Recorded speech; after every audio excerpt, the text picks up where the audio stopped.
Friends, welcome back to ಗೃಹಿಣಿಯ ಕಲಿಕೆ. Friends, ಇದನ್ನ ನಾನು ಬಾಳೆ ಎಲೆಯಲ್ಲಿರುವಂತಹ ಪ್ರಮುಖ ಅಂಶಗಳ ಬಗ್ಗೆ, ಬಾಳೆ ಎಲೆನ ನಾವು ಪ್ರತಿನಿತ್ಯ ಸೇವನೆ ಮಾಡೋದ್ರಿಂದ ಅಥವಾ ಬಳಸೋದ್ರಿಂದ ನಮಗೆ ಅದರಿಂದ ಏನೇನು ಬೆನಿಫಿಟ್ ಸಿಗುತ್ತೆ ಅಂತ ಕಂಪ್ಲೀಟ್ ಆಗಿ ಡೀಟೇಲ್ಸ್ ಅನ್ನ ಕೊಡ್ತೀನಿ. ಬನ್ನಿ, ಹಾಗಾದ್ರೆ ಬಾಳೆ ಎಲೆನ ನಾವು ಪ್ರತಿನಿತ್ಯ ಬಳಸೋದ್ರಿಂದ ನಮಗೆ ಅದರಿಂದ ಏನೇನು ಬೆನಿಫಿಟ್ ಸಿಗುತ್ತೆ ಅಂತ ನೋಡೋಣವಾ. ಬಾಳೆ ಎಲೆಯಲ್ಲಿ ಊಟ ಮಾಡೋದ್ರಿಂದ ಚರ್ಮವು ಕಾಂತಿಯುತವಾಗಿ ಇಟ್ಕೋಬಹುದು. ನಮ್ಮ ಚರ್ಮವನ್ನ ಕಾಂತಿಯುತವಾಗಿ ಇಟ್ಕೋಬಹುದು. ಇನ್ನು ಬಿಳಿ ಕೂದಲನ್ನ ತಡೆಯಲು ಬಾಳೆ ಎಲೆಯಲ್ಲಿ ಊಟ ಮಾಡಬೇಕು. ಈ ಊಟ ಮಾಡೋದನ್ನ ನಾವು ಅಭ್ಯಾಸ ಮಾಡ್ಕೋಬೇಕು. ಇನ್ನು ಬಾಳೆಕಂದಿನ ರಸವನ್ನ ಕುಡಿದರೆ ಮೂತ್ರಪಿಂಡದ ಕಲ್ಲು ನಿವಾರಣೆ ಆಗುತ್ತೆ. ಅದೇ ರೀತಿ ಬಾಳೆ ಎಲೆ ಕೂಡ ಮೂತ್ರಪಿಂಡದ ಕಲ್ಲಿನ ಸಮಸ್ಯೆಯನ್ನ ನಿವಾರಣೆ ಮಾಡುತ್ತೆ. ಇನ್ನು ಬಾಳೆ ಎಲೆಯಲ್ಲಿ ಬಿಸಿ ಊಟವನ್ನ ತಿನ್ನುವಾಗ ಅದು ಬೆಂದು ಎಲೆಯಲ್ಲಿರುವ ಫಾಲಿಫಿನಾಲ್ ನಮ್ಮ ಆಹಾರದಲ್ಲಿ ಸೇರ್ಕೊಳ್ಳುತ್ತೆ. ಇದರಿಂದ ನಮಗೆ ವಿಟಮಿನ್ ಎ, ಕ್ಯಾಲ್ಸಿಯಂ, ಕೆರೋಟಿನ್ ಮುಂತಾದ ಪೋಷಕಾಂಶಗಳು ದೊರೆಯುತ್ತೆ. ಇನ್ನು ದೇಹವನ್ನ ತಂಪಾಗಿಡಲು ಬಾಳೆ ಎಲೆಯಲ್ಲಿ ನಾವು ಊಟ ಮಾಡ್ತಾ ಇರಬೇಕು. ಫ್ರೆಂಡ್ಸ್, ಗಂಟಲಿನ ಸಮಸ್ಯೆಗೆ ಬಾಳೆ ಎಲೆಯನ್ನ 1 ಲೋಟ ನೀರಿನಲ್ಲಿ ಕುದಿಸಿ ದಿನಕ್ಕೆ 2 ಬಾರಿ ಸೇವಿಸಿದರೆ ಗಂಟಲಿನ ನೋವು ನಿವಾರಣೆ ಆಗುತ್ತೆ. ಇನ್ನು ಬಾಳೆ ಎಲೆಯ ನೀರು ಚರ್ಮದಲ್ಲಿರುವ ಬ್ಯಾಕ್ಟೀರಿಯಾವನ್ನ ಕೊಲ್ಲುತ್ತೆ. ಅದರಿಂದ ದಿನನಿತ್ಯ ಬಾಳೆ ಎಲೆಯ ನೀರನ್ನು ಸೇವಿಸೋದ್ರಿಂದ ನಮ್ಮ ಚರ್ಮವು ಮೃದುವಾಗಿ ಆರೋಗ್ಯವಾಗಿ ಇಟ್ಕೋಬಹುದು. ಮತ್ತೆ ಬುದ್ಧಿಮಾಂದ್ಯತೆ, ಕ್ಯಾನ್ಸರ್ ಇತರ ವಿರುದ್ಧ ಹೋರಾಡುತ್ತೆ.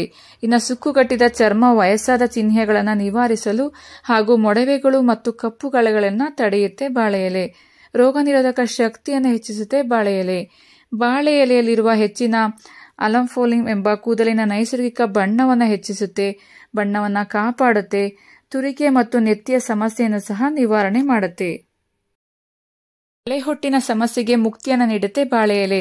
ಬಾಳೆ ಎಲೆಗಳನ್ನ ರುಬ್ಬಿಕೊಂಡು ಹೇರ್ ಮಾಸ್ಕ್ ತಯಾರಿಸಿ ಕೂದಲಿಗೆ ಹಚ್ಚಿ ಸುಮಾರು 15 ನಿಮಿಷಗಳ ಕಾಲ ನಂತರ ತಲೆಯಲ್ಲೇ ಬಿಟ್ಟು ನಂತರ ತೊಳೆಯಬೇಕು. ಈ ರೀತಿ ಮಾಡೋದ್ರಿಂದ ಕೂದಲು ಸೊಂಪಾಗಿ ಬೆಳೆಯುತ್ತೆ. ಹಾಗೇನೆ ಕೂದಲಿರುವಂತಹ ಒಂದು ಡ್ಯಾಂಡ್ರಫ್ ಸಹ ಮುಕ್ತಿಯನ್ನು ಪಡ್ಕೋಬಹುದು. ನಾವು ತಾಜಾ ಬಾಳೆ ಎಲೆಗಳನ್ನ ಪೇಸ್ಟ್ ಮಾಡಿ ಅದನ್ನ ಜೇನುತುಪ್ಪದ ಜೊತೆ ಮಿಕ್ಸ್ ಮಾಡಿ ಗಾಯಕ್ಕೆ ಹಚ್ಚೋದ್ರಿಂದ ಗಾಯ ಸಹ ವಾಸಿಯಾಗುತ್ತೆ.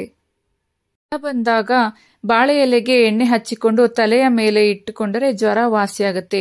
ಇನ್ನು ಮಧುಮೇಹದವರಿಗೆ, ಅದರಲ್ಲೂ ಡಯಾಬಿಟಿಸ್ ಟೈಪ್ 1 ಅವರಿಗೆ ಬಹಳ ಒಳ್ಳೆಯದು. ಬಾಳೆ ಎಲೆಯಲ್ಲಿ ಊಟ ಮಾಡಿದರೆ ಅಥವಾ ಬಾಳೆ ಎಲೆಯ ಜ್ಯೂಸ್ ಕುಡಿದರೆ ಹಂತವಾಗಿ ತಮ್ಮ ಗ್ಲೂಕೋಸ್ ಮಟ್ಟವನ್ನ ನೀವು ಕಡಿಮೆ ಮಾಡ್ಕೊಳ್ತಾ ಬರಬಹುದು. ಇನ್ನು ಬಾಳೆ ಎಲೆ ಜೀರ್ಣಕ್ರಿಯೆಯನ್ನ ಹೆಚ್ಚಿಸುತ್ತೆ. ಅತಿಸಾರ ಹಾಗೂ ಅಜೀರ್ಣತೆ ಸೇರಿದಂತೆ ಅನೇಕ ಸಮಸ್ಯೆಗಳನ್ನ ಗುಣಪಡಿಸಲು ಬಾಳೆ ಎಲೆ ತುಂಬಾನೇ ಸಹಾಯಕ್ಕೆ ಬರುತ್ತೆ. ಬಿಕ್ಕಳಿಕೆಗೆ ಬಾಳೆ ಎಲೆ. ಬಾಳೆ ಎಲೆಗಳನ್ನ ಸುಟ್ಟು ಜೇನುತುಪ್ಪದೊಂದಿಗೆ ಬೆರೆಸಿ ಬಳಸೋದ್ರಿಂದ ಬಿಕ್ಕಳಿಕೆ ಸಹ ನಿವಾರಣೆ ಆಗುತ್ತೆ. ತೂಕ ಇಳಿಕೆಗೆ ಬಾಳೆ ಎಲೆ. ಬಾಳೆ ಎಲೆಯಲ್ಲಿರುವ ನಾರಿನಾಂಶ ತೂಕ ಇಳಿಕೆಗೆ ತುಂಬಾನೇ ಸಹಾಯವನ್ನ ಮಾಡುತ್ತೆ. ನೋಡಿದ್ರಲ್ವಾ ಫ್ರೆಂಡ್ಸ್, ಬಾಳೆ ಎಲೆಯನ್ನ ನಾವು ಪ್ರತಿನಿತ್ಯ ಸೇವನೆ ಮಾಡೋದ್ರಿಂದ, ಸೇವನೆ ಅಂದ್ರೆ ಅದರಲ್ಲಿ ನಾವು ಊಟ ಮಾಡೋದ್ರಿಂದ ಅದರ ಒಂದು ಬಿಸಿ ತಾಗಿ ಊಟಕ್ಕೆ ಅದರಲ್ಲಿರುವಂತಹ ಒಂದು ಅಂಶ ನಮ್ಮ ಊಟದ ಮೂಲಕ ನಮ್ಮ ದೇಹವನ್ನ ಸೇರುತ್ತೆ. ಹಾಗೇನೆ ಬಾಳೆ ಎಲೆಯ ಜ್ಯೂಸ್ ಅನ್ನು ಸಹ ಕುಡಿಯೋದ್ರಿಂದ ತುಂಬಾನೇ ಬೆನಿಫಿಟ್ಸ್ ಇದೆ ಅಂತ ಈಗಾಗಲೇ ಹೇಳಿದೀನಿ. ಸೊ ನೀವು ತಡ ಮಾಡಬೇಡಿ, ಹಬ್ಬದಲ್ಲಿ ಮಾತ್ರ ಬಳಸೋದಕ್ಕೆ ಸ್ಟಾರ್ಟ್ ಮಾಡ್ಕೋಬೇಡಿ.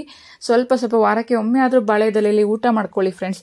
ತುಂಬಾನೇ ಒಳ್ಳೇದಲ್ವಾ? ನಿಮ್ಮ ಆರೋಗ್ಯ ನಿಮ್ಮ ಕೈಲಿದೆ ಅಲ್ವಾ? ಹೀಗೆ ನನ್ನ ಗೃಹಿಣಿ ಕಲಿಕೆ ಚಾನಲ್ನ ನೋಡ್ತಾ ಇರಿ ಫ್ರೆಂಡ್ಸ್. ಮತ್ತೊಂದು ವಿಶೇಷವಾದ ಮಾಹಿತಿ ಜೊತೆ ನಾನು ನಿಮ್ಮನ್ನ ಭೇಟಿ ಮಾಡ್ತೀನಿ. Thank you for watching. Thank you.